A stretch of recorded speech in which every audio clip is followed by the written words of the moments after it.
if you've never been involved in speaking on an equal basis with technical people, the professionals, the council officers, it can seem quite daunting. We've been very successful with the estate regenerations at Pipeays and at Whitton Lodge, Perry Common especially.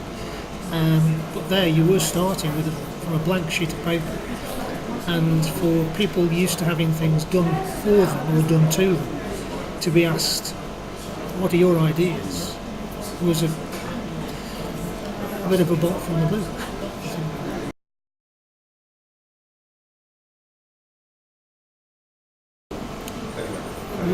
We know that we've had interest from a variety of organisations, that when you talk to them you realise that a neighbourhood plan isn't what you need, it's another one of the other sort of planning tools in our toolkit. In Acox Green there was this, they talked about a neighbourhood plan, but really it was just a conservation area appraisal element. In Sheldon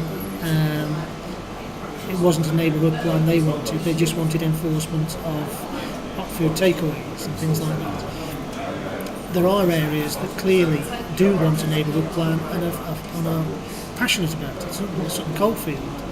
But the groups in Sutton Coldfield need to appreciate that there is already a planning framework within which they have to operate. They can't say, Birmingham has decided to put 6,000 houses here, we disagree with it.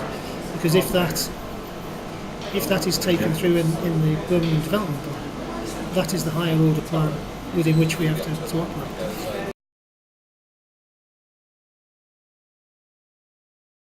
It was Borsall Heath and Handsworth Lascelles that were put forward. Lascelles, well, I think it's in the name, Handsworth and Lascelles. They're two different communities. The area was much larger. There were a number of different community groups operating in the area that didn't necessarily get on with each other that well, and we couldn't identify a coherent body to take it forward. In the Shires, you might have 5,000 people in the parish. In Borsall Heath, you've got 15,000 people. In Handsworth, I think it was bordered on 45,000 people. Now, the best will in the world, that's not a neighbourhood. You don't know the neighbours in that area.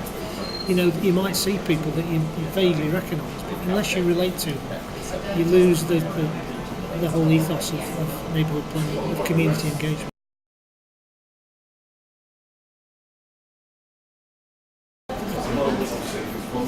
There was an area action plan that was ongoing at the same time, and we felt that we know the community groups, we know what the issues are. This could be fairly straightforward as a pilot.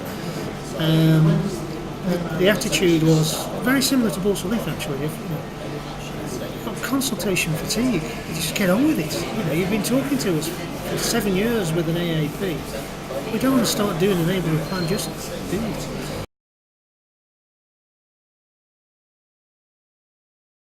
We've got the planning protocol, which says these are our responsibilities, these are your responsibilities. We will be helpful, we can be a critical friend, we can be a devil's advocate, but we won't write the plan. But it's very difficult. It's a fine line between saying we're not writing the plan, but you need to do all these changes.